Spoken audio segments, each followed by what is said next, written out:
Welcome to our panel discussion for Let me just introduce myself a bit before I go to my esteemed panel members. My name is Suchi Garb. I work as a tech lead at Salsa Digital. My affair with telecommuting work started in 2004, early 2004, when I actually left, a pretty stable non-telecommute work for an offer which was for a company that had no presence in India at all. I was in India at that time. It was so remote that I actually met my first colleague 1.5 years after working, joining that company. It was a big risk that I took, but again, it worked well for me. So since 2004 and today, I have been working remotely pretty much off and on, more on than off. Even today, even though I'm in Melbourne, my office is in Melbourne, but I still prefer to work remotely 2 to 3 days a week. So let's go over to our panel members now. Let's start with Amber. There you go. Hi, my name's Amber Benjafield. I work with the Victorian Government and I'm the project manager on the single digital presence. On our team we have some remote workers currently, and I've also previously worked in agencies where we've had a lot of development resource in other countries and other parts of the world, and I'm quite supportive of it. I think it's great for getting good talent to come to you, and really fostering relationships and how you can grow the team together. The next is Jason. Sorry, just an order. Hi everyone, I'm Jason Coghlan. I'm the Managing Director at Previous Next.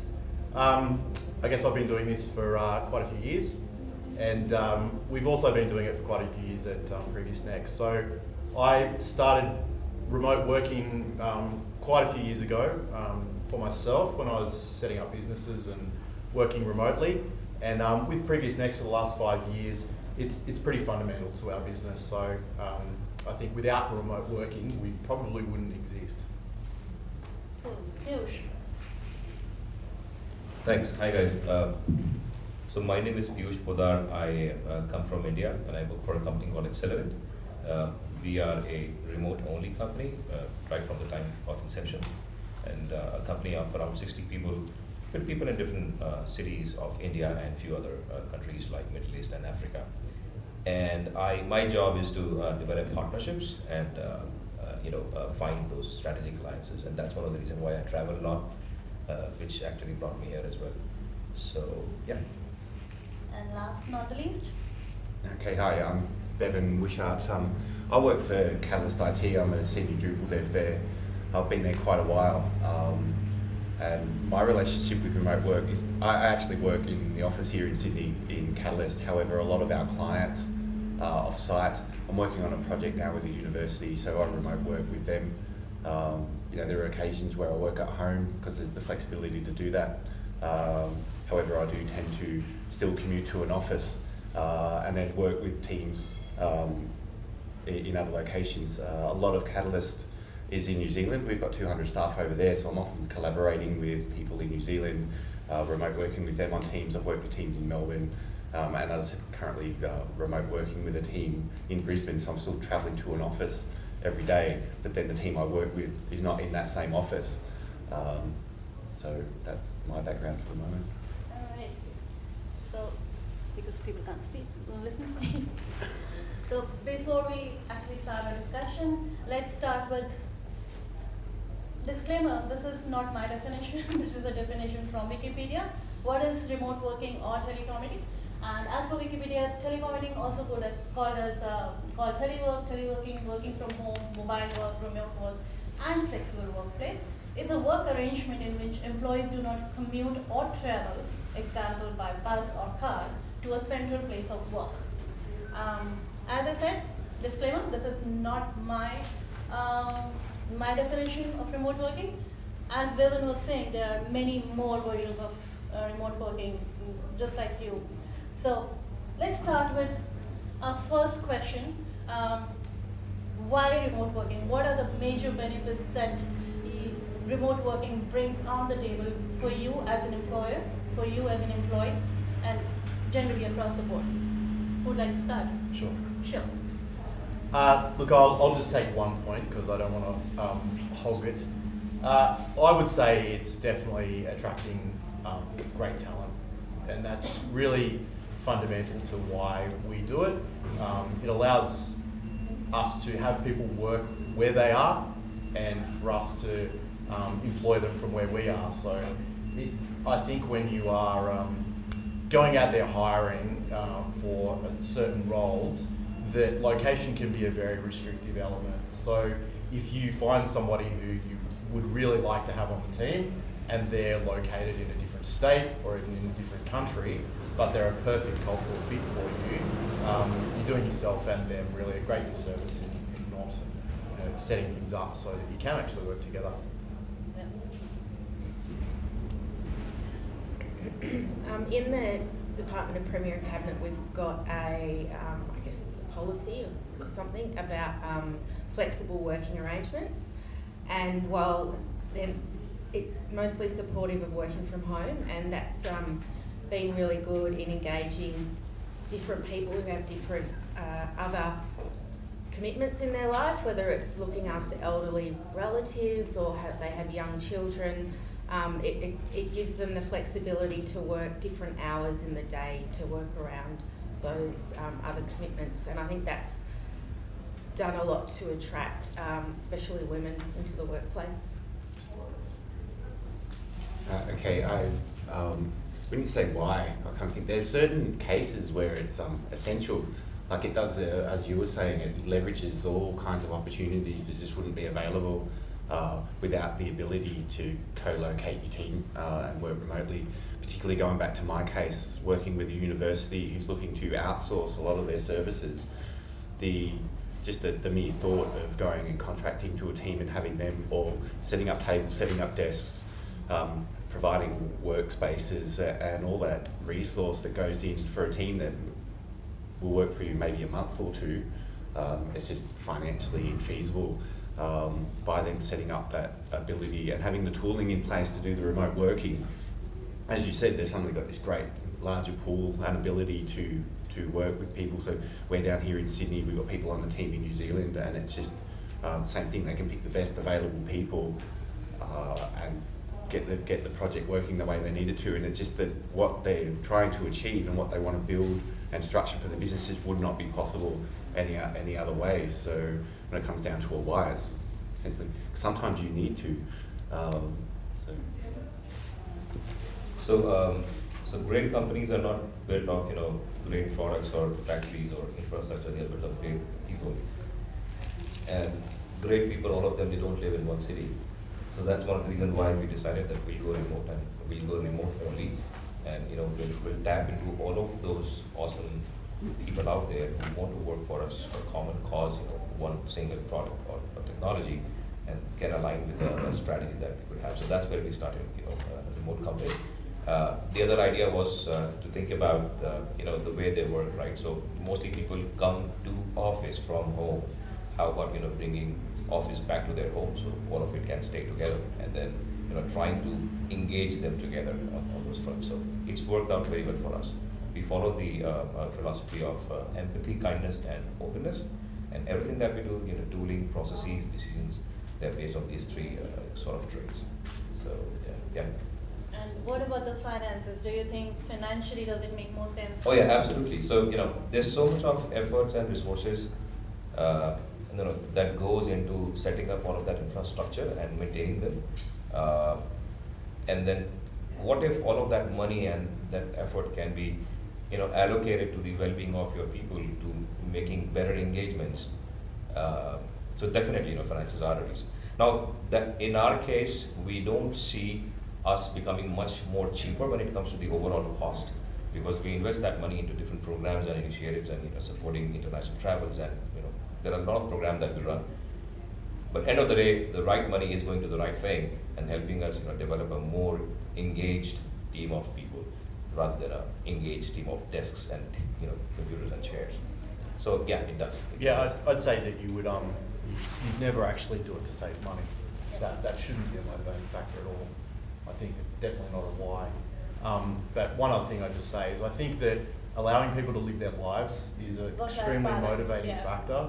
And personally, I'm a parent, and as a result of remote working for the best part of the last 15 years, I've been a very present parent, and I think that's a huge motivating factor. Yeah. Well, that is for me, but other people have their lives to lead, and being able to work around those, therefore have that flexibility. I think that was huge. one of the biggest reasons why I chose remote work. I had a small kid, and it just made more sense. Rather than spending 2.5 hours commuting, I could spend that time being with the family. So yeah, work-life balance is a great plus. So I'd like to add to that. So the founder of my company lives in a city where you can actually spend 3 hours one way. So I don't know, that could be one of the reasons where the idea started as well. So instead of spending 6 hours out of 8 hours on the road, let's stay home. And I can get attest to right. that. I have been a You part belong of to that that. century as well. So yeah. I kind of want to weigh in there a little bit as well. On the same effect as a father, there is that major benefit of that's the flexibility for when your children are at home, to be able to spend that time with your kids. There's that big time saver. I mean, there's a financial one for a start, because if you're travelling an hour and a half in the morning and 3 hours saved. I know at times when I've worked at home, you wake up in the morning, you have a shower, you sit down, you can work. I can have hours worth of work done before the time I'd usually arrive in the office. There's that benefit. But then you get that time to be with your kids and you're close. And it sort of since the Industrial Revolution, there's been that idea of you leave your house and you go and commute, and traditionally that wasn't, there was a lot more home-based business, and in a sense, it's coming full circle in a very different way. But there's a real social benefit to that. It's not just a personal one, because when you're creating an environment where people can, as you said, can live their lives and support their children, there's a flow-on effect, because there's a benefit to your kids, and then they grow up and there's a big flow-on benefit to a generation that's better connected with their parents and their family. And it's hard to deny that there's not a actual majorly big flow-on benefit to the next generation coming up. It's a big thing to say, but it's almost like you're changing the world in a sense. So there's a lot of really good reasons to do it, and that's not a really obvious one, but there's this real social give back, because people are then able to actually live a complete, fulfilled life, which is the point of every. When you pull it all together, that's the point of everything we do. As per recent researches, the people who have a better work-life balance, they are more productive. So probably that's also one advantage, I would say. I think it's actually a very antiquated concept, the idea that there's a lot of businesses out there that still have this idea that you turn up to your desk in the morning and you do your hours and you go home. I think another answer to why is there's a broader social impact, where you could actually save a lot on infrastructure that is completely unnecessary for all of these people who are just getting up and doing their thing every day and going to the office. We're just going to the office because they have to go to the office. Yeah. Yep. And on the other side of that, in government, there's a lot of convincing and engagement that you have to do, and a lot of that is in this space that I'm in is very much about face-to-face. So I think when you're talking about developers, they don't necessarily have to fulfill that role, but a lot of our team members do. We have UX teams that need to engage with different stakeholders across government. We've got content writers that pair right face-to-face. And myself, I have to go and talk to people across government all the time, and so we actually do physically need to be there. So that's where the why not comes in. Yeah, jumped ahead. That's perfectly fine, and we had to go there anyways. So you were mentioning just one of the situations where remote work doesn't always work. Yeah, some part of it might, but not always, where you need that face. Where you're building relationships with new people, I think there's a lot that you get from a personal interaction. That's probably why we are all Yeah. sitting here, to attach a face to the people we have been talking to. Correct, yeah. So I'd like to add to that. When you need the whole team to connect and be face to face with the clients or new people, if certain people can do that and remaining can focus on other stuff, I think that can still work, which works quite well for us. So, but yeah, I mean, and that's one of the biggest, one thing that I would love to take more feedback from you and understand is, how does that convincing the government people work for remote working? Because, that's a big problem in developing countries. It's totally not acceptable when it comes to government and, public sector units. So we, if anyone who is just sort of internally facing on the team can work remotely, can work from home. Actually, anyone on the team can, but if you do need to have those face-to-face relationships, then you need to come in and do it. Right. Yeah. And there's a lot of, does that mean like we need to do a lot of lobbying in government to get stuff done? I wouldn't use the word lobbying. Yeah. It's engagement. Right, you can do lobbying virtually. But yeah, great. Yeah. So, Okay. I just want to add to that. That's a lot of personal. And it's absolutely true that there are roles where face to face is involved, and I think we'll discuss that further, ways to mitigate that as well. But still, you can't. It's mitigated, right? It's not something you're ever going to 100% solve. There's something about face to face, person to person contact that just creates a communication medium that you. At least this point, technology is not close to completely solving. But also, there's certain jobs that you just can't do remotely. To take it to an extreme. You're a truck driver. You can't do it remotely. Yeah, like manufacturing jobs where you need a Well, you hands-on. can now. Where you can control a robot or something, but it's fanciful. But the same thing. I mean, there are certain jobs where if you're working with people in a hands-on sort of thing, which even in our space does happen. There's certain times where like keep it in there. If you're interfacing with some piece of equipment, right, you can't telecommute that equipment to be with you. There's a certain physical. That there are some times where you need to be physically hands-on with things to get your job done, and that's when you can't work from home. Most of us would be in an industry where that's a lot rare. A lot of it's virtual. A lot of what we do is in a virtual space, which opens this up. But there are still situations where remote work's just not possible, and there's that lack of communication and things. We'll get into those in a moment. Yeah, something to say. Oh no, I think I didn't want to be too controversial before, but I think with Please go ahead. with government organisations, I think there could be a lot more leadership shown in such a big employer across the country around remote working and being a little bit more flexible. I think the point around initial contact and relationship building, that is absolutely critical, that you do that. But I think once you've established that rapport with people, it's very feasible to have a remote relationship with them. I mean, in my previous role and the one I have now, my sole focus is really around relationship management with clients, as well as the team and anyone else that we work with. And I do a lot of remote work. I travel around and I do make a big effort to get together with people in person. But it is absolutely possible to even do a role like mine in a remote capacity. Not all of the time, of course, but definitely for a significant portion. And there are plenty of other sort of senior people across government and other corporates who could be doing the same thing. I don't know, I think some of them, maybe they just like getting in the car and doing the same thing every day. It feels comfortable, but it's definitely not necessary. So I think from what Amber essentially wanted to, especially in the initial phases, more face-to-face thing is more effective maybe. Oh, but absolutely, once that absolutely. trust is built, once that rapport is built, you can. All right. And I have specifically put in a note here. It's not really good. It's Is not. that not Just working? hold the mic to your face, and Suchi needs to use it as well. Yeah.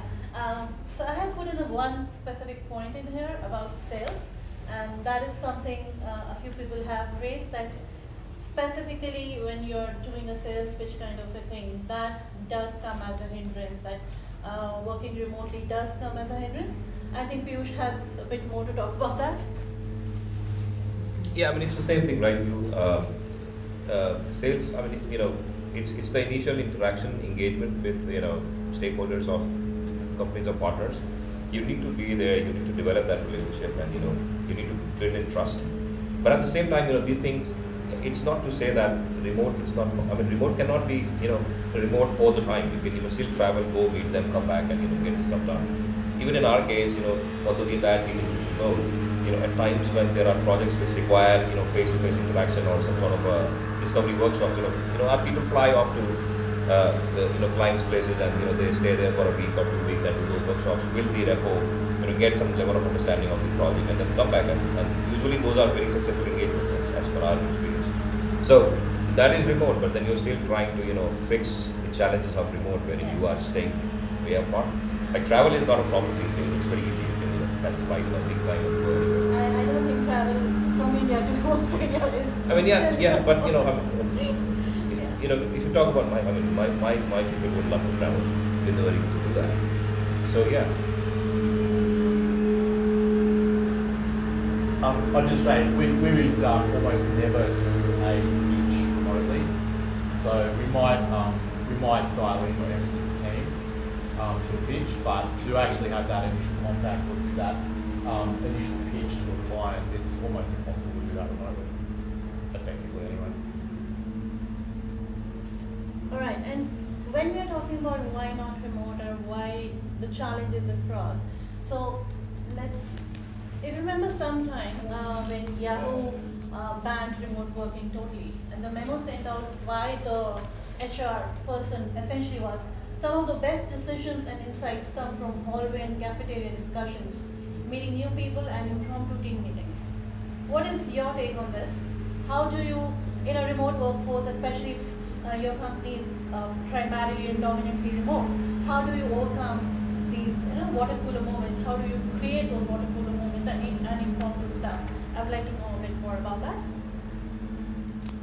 So for a long time we were trying to manage our Scrum all online, and just recently we've changed it back to a physical Kanban on the wall where we move the post-it notes around, and we all stand around together and talk about that, and that happens once a week, and that's the day that everyone's in the office, and I think there's a real lot of value in that in terms of collaborating, aligning, and getting a sense of team direction around that.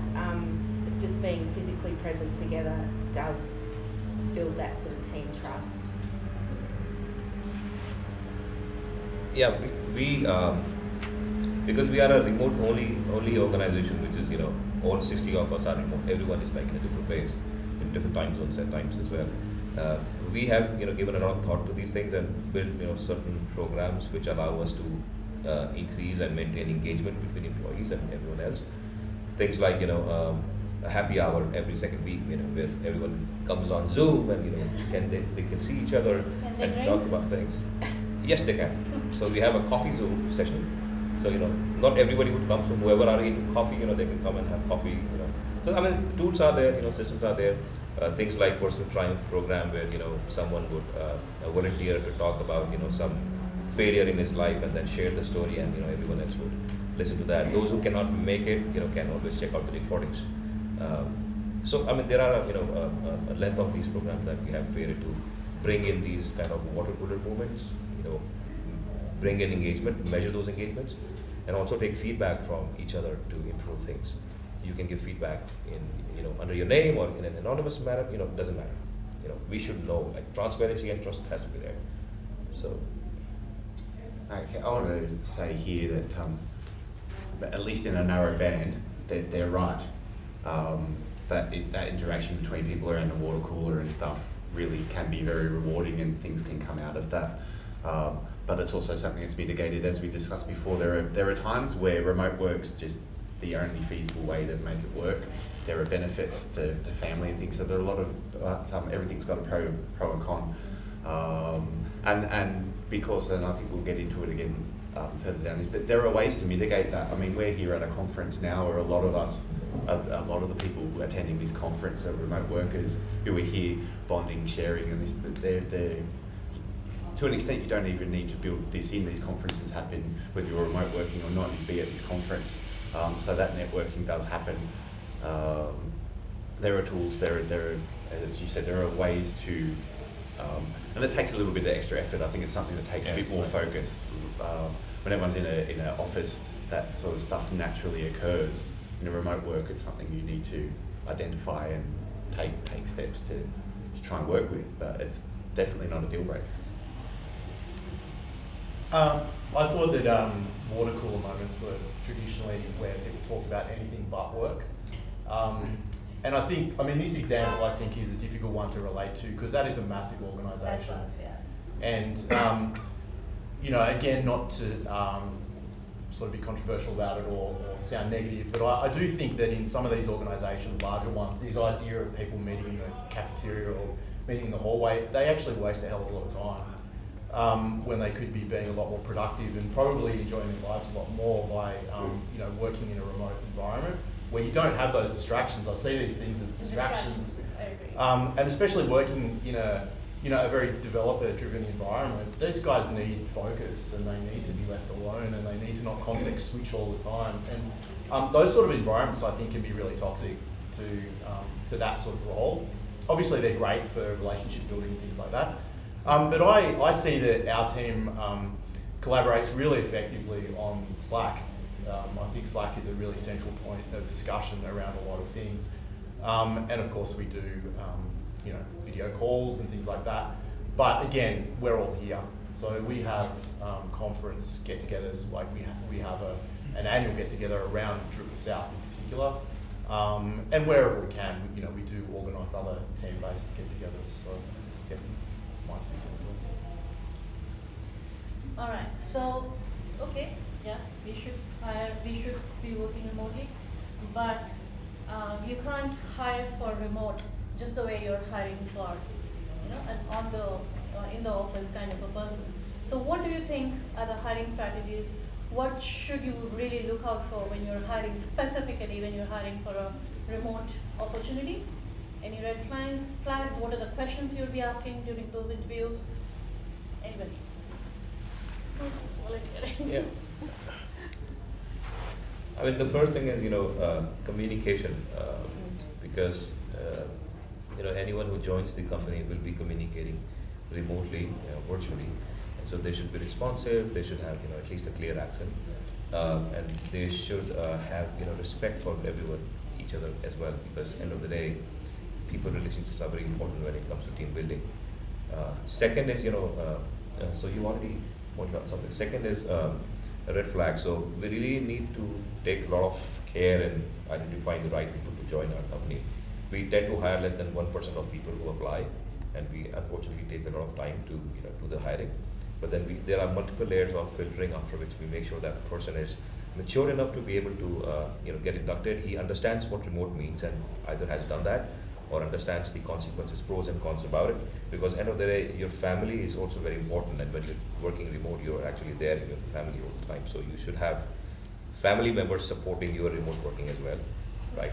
And then third is, we actually look for passionate people. So, if you have some other passion in your life and anything, you're highly likely that you'll be a good developer and good, person connecting with us, because those water cooler moments, they actually give you those, spurts of gratification. If they are missing the passion, and us supporting those things can help you, do stuff outside of your work as well. So, yeah, a couple of things that we have been doing. Anybody else has some thoughts? Sure. Well, obviously communication is very important, but I do think communication is sometimes hard to gauge because of certain personality types, and I think they can still be incredibly effective at remote working, but they might not be, hugely extroverted. It might be very difficult to gauge that kind of ability to communicate in those initial stages of recruitment. So I think it has to go a little bit beyond that as well. Obviously, you see if they have experience in doing it in the past, and they've come from that sort of background. Especially if they've been entrepreneurial, they've been a successful contractor, or they've run their own small business and those sort of things. I think they're all really good traits to look for as well. All right. So we have sort of talked about the ideal employee traits and rushing a bit through it now. What do you think should be the employer traits if you want your company to be a successful remote employer? What do you think are the traits that you should have, or as an employer, what is really required for that to be successful? I think it starts, or it's centered around having really good tools in place, and then, as has been said a few times, communication and putting handing that responsibility over to the individual and letting them sort of manage their own time, but being accountable for it and doing it in a way that's everyone can see what they're doing, what each other's doing, and how it's all contributing back to the same piece of work, so that there's that sense of team around it. Yeah. Do you want to answer? No. So for us, I mean, besides the regular trades transparency, trustworthy person, communication, the awareness of, so because, majority of our hiring is for Drupal, community awareness and contribution to the community in either way is very important trait. So we really look at people who have either contributed or have a, I'm talking about the employer traits. Oh, sorry, I was talking about employee trait, yeah. So employer traits, I mean, pretty much the same that I, summed up. Making sure that the tools in place and processes in place and systems, and also have people who will be able to, manage engagement. So, for example, instead of a HR manager, we decided that we should have a life coach. So, the life coach job is to make sure that every person is well engaged. Their personal problems, to some extent, family issues and challenges are also been discussed on a one-to-one basis, and then, certain programs or support is assigned. So there are a number of programs, right from a lot of multiple financial support to people support to empathy, mental support that we try to give to our employees. I want to reiterate the same thing you said about the tooling. But it stems from an attitude where you need an employer that supports the remote working. I mean, if you go to, as an employee, you go to an employer and go, oh, remote work, and they kind of go, okay, you're going to have a hard time because they're not really going to have the buy-in to support that. If you're working at home, they go, okay, you work at home, this is our phone number. It's not going to happen. You're going to need access to the resources you need. Coming from our software point, if you're having trouble accessing Git, if there's no chat network exposed that you can get access to, it's just not going to be feasible. It is not going to work. So it seems really key. Tooling is the one thing. If you don't have it, it's not going to function.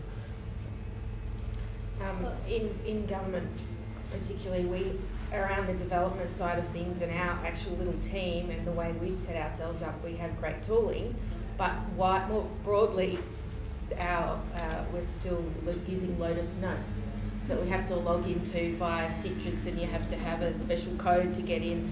So that is not. Now it sounds like I know. Yeah, mine hasn't been upgraded yet. Yours have been, but some people have already upgraded. But so that is happy. not supportive of remote working. And often it doesn't work. And so while the team can do a lot well together, the broader sort of government environment is not that supportive.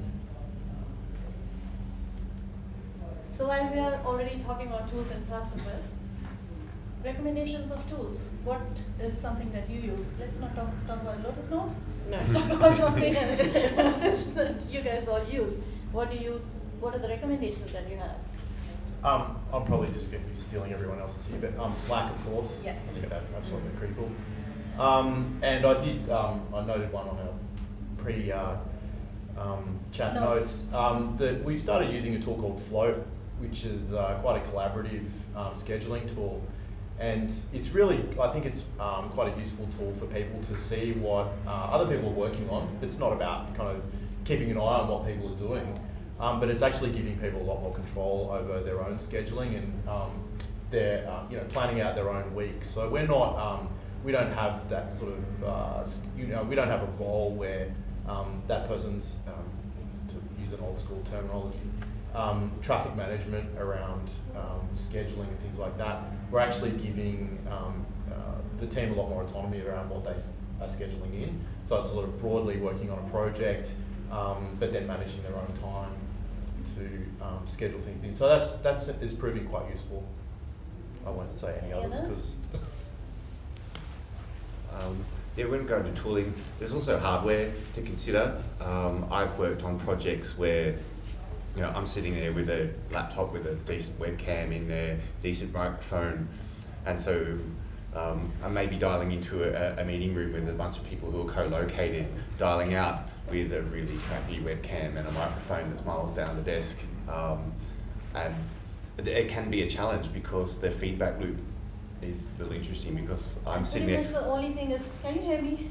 Can you hear me? Yeah, well, this is the situation. Is I can't really. You sit there. You've got a room. There's sun blaring through their window. I can't see anybody. I can't hear them properly, right? And they don't pick up on the problem because even though I'm just sitting on a laptop and they've got a conference room happening, I'm the one with the better equipment, right? So then in that case, they can hear me clearly. They can see, and it's just you suddenly get left out of the meeting. So as far as tooling goes, I think getting your hardware requirement, like decent microphones, decent cameras, that sort of stuff is really key. It goes beyond just chat. Of course, you want access to all the resources you need to do, but once it comes to communications, like really one of the key things to it. And if you're going, okay, yeah, we if you sort of piecemeal just apply to it, I think when it comes to tooling, you need to actually be set up to go, we're remote working. This is so when you build an office, you don't just open a room and throw any old desk in there. You get decent equipment that's not rocky and unstable. The fact is, when it comes to remote work, people, it's a second thought to them, and they throw a bit of equipment in there and go, that'll do, and it's like, well, no, it won't. So. Yeah, from the hardware perspective, we provide financial assistance for our... Sorry, but we'll have to hurry up a bit. Yeah, sure. Because I need to leave 5 minutes for questions. Yeah. So, we support our employees to, procure the right set of equipment. Financially, we support them. And then, there are various tools. We use Slack extensively, integrated with what sorts of software that we use. Google, apps, various applications. Google, because it's highly collaborative. Office Vibe for managing, tracking engagement, capturing feedback from team. And also maintaining OKR program. So, we use something called OKR to ensure that there are, objective key result areas that are being tracked. And most of the other tools which are usually, pretty known and active in the Drupal ecosystem, I would say, common ones. So we have an extensive set of tools that we follow. I just wanted to repeat that a lot, especially when it comes to software and services access. A lot of the tools are already available and people are using now anyway. We're living in a world where this stuff happens. As the case in point, this panel, I've met any of you before, we've communicated, you whipped up a Google Doc, right? And we put our feedback in there. And all of us came in prepared and got this job done very easily. As a counterpoint to things I've said before, where you've got to make sure it's all structured properly, there are certain times where the tooling's already built into your phone, right? It's already there, so there's a lot of tools, and just use them, right? Someone sitting there using a Word document and emailing it to you, there are better ways to do that. Alright, I don't think I have any more questions. I had one. So if I had to say just one most important thing that is absolutely needed for remote working success? Empowerment. Empower your own team to do the job. Empowerment. Yeah. Anybody else? Trust and participation. Trust, communication, transparency, probably. Alright. Sorry guys, questions? So what's your opinion on remote working in different time zones? Any experience or like recommendations there?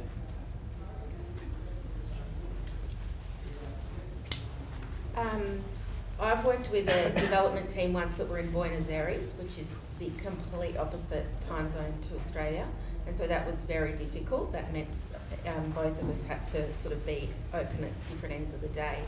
But in contrast to that, working with Amazee, they've got offices all around the world, and that's perfect because they're our support partner. So we need 24/7 support for our customers, and there's always someone on for that purpose. So that's worked really well. Yeah, I think so. I want to put something very similar to that. It depends on the work you're doing. I know where we are at Catalyst, we've got an office in London, and when it comes to doing deployments, you often want to do your deployments out of hours, in low hours for our clients.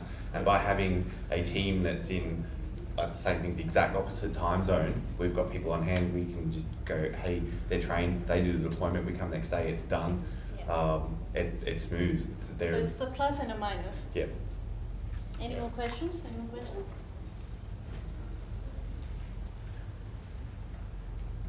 Yeah, I've got one on the measuring productivity, given you've got people out of the office.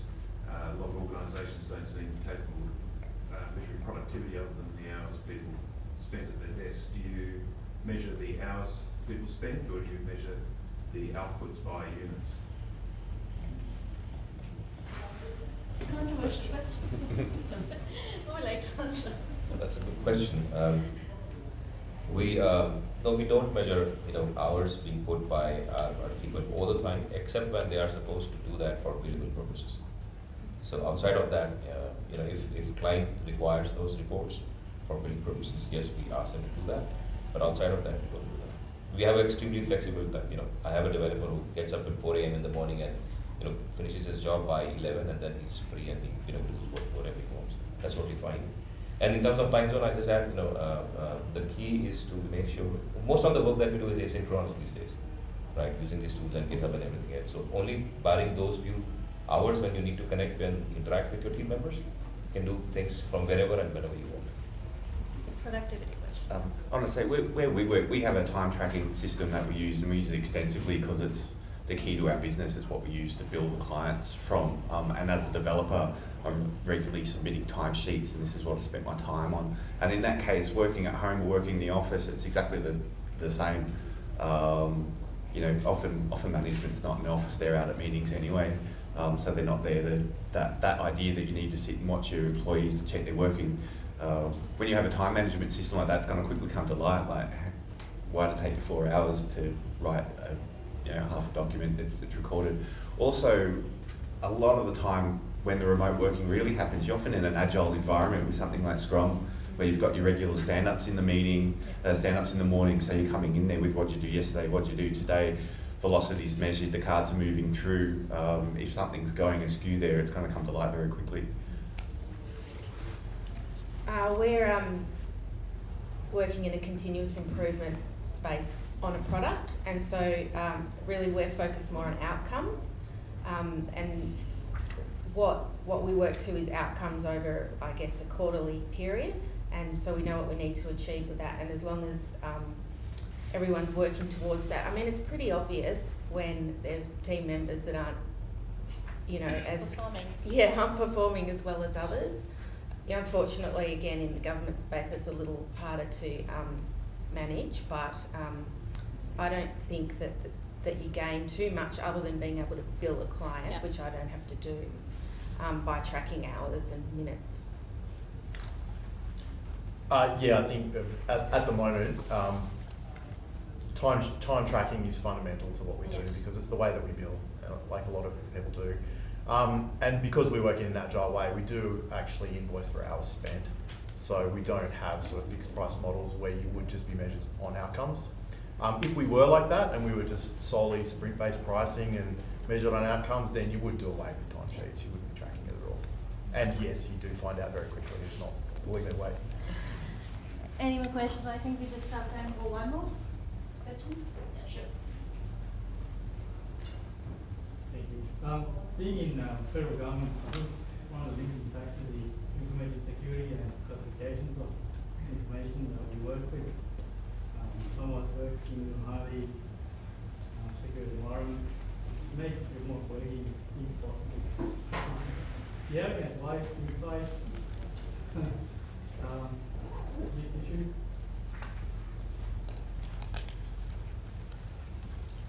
I'll go again. He raised his hand. Yeah, that's something I actually wanted to bring up that didn't happen to come up in the panel. One of the challenges to remote work is security. It's a big one, and it's one of the things you need to overcome. You need to give your clients access. When I say you need to access to the services, things like Git. I don't know where we are. We got an internal Git lab, and that's exposed to the internet. You need to have VPNs. There is actually a security concern there because when you're doing remote work, there's all sorts of services that are now on the internet, whether they're behind a VPN or not.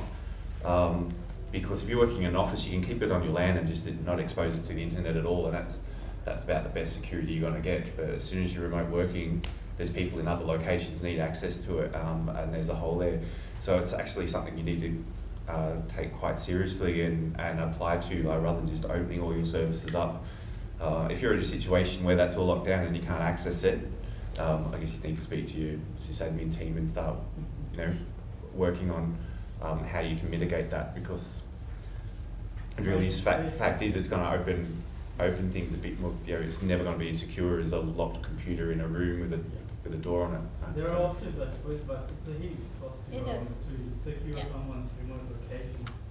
And most of the time you get laughed at, right? You go, no, you're not coming to your house and securing your location and making sure you got secure networks and all that stuff. I mean, it's possible to do, but it's just the cost is just ridiculous to make that happen. Yeah, thankfully we don't, get to work on extremely sensitive, complicated, high security projects. So mostly, we're doing Drupal applications. And second is, we mostly develop and deliver the projects, and then the clients take them over and own them. So we have a security policy, and we can always use things like VDI, like remote desktops and virtual desktops and those things, if project or there's a certain requirement for that. Which reminds me recently that there was an opportunity where they wanted us to do a big project for them, but they wanted us to actually work from their office all the time because of security reasons. So we had to say no. That was almost like 35% of our current revenue worth of project. We had to say no. Jason has something to say. Yeah, I would say it's a very limiting factor to remote working, and I think government organisations who have that sort of level of security would be irresponsible to be trying to set up remote locations for those sort of things. And again, look, we don't do a great deal in that space, but when we have done more sensitive projects, we have actually put people on site to do critical aspects of that particular project. All right, thanks a lot for coming. Thank you, everybody.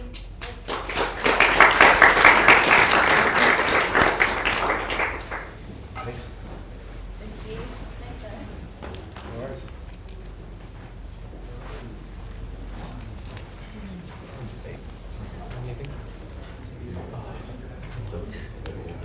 Yeah.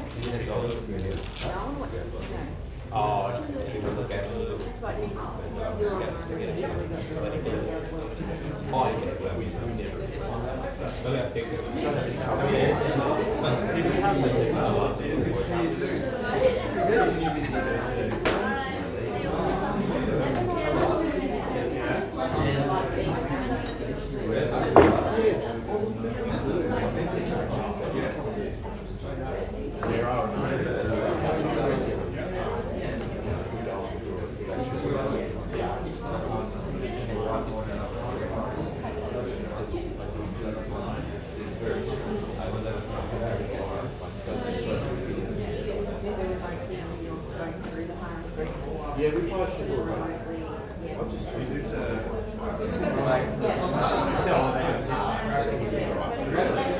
was a couple of conversations, but I ended up changing it for like 45 minutes. It wasn't work. But we do. Actually, what I was thinking was just try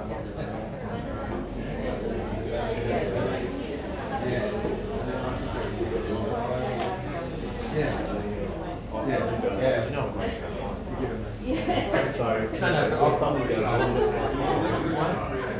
There's no rush. Somebody accountable for this. Usually That's why I thought of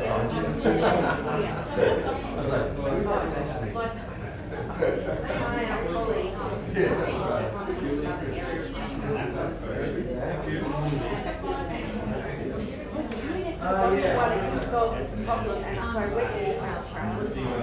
Then I realised you just needed to phone this person to talk to them. And I said to them, why haven't you phoned them? Why haven't you gone and seen them? We're still waiting for the permission to call them because they're too senior. And they want to That's it, that up in there, where does that come from? The place where we are right now? Yeah. You know, it's a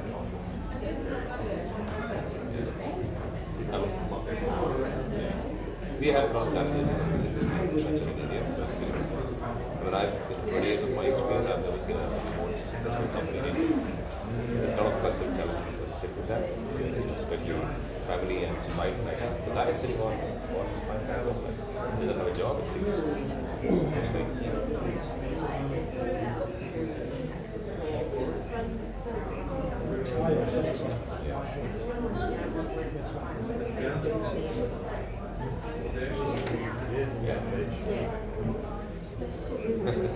I love those people who, when you talk about it, they do that kind of working from home. Yeah, actually we are. Believe it or not, we're probably doing more work. That's not good. Yeah, I can't stand that.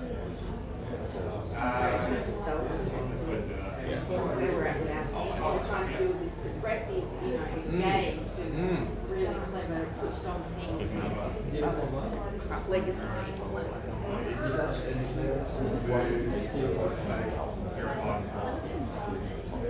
Yeah. When they get mixed together, it's really because So if you had your contact number, you just to get your question. Yeah. Stop. Oh, really? Oh, all the time. Well, not all the time, but Yeah.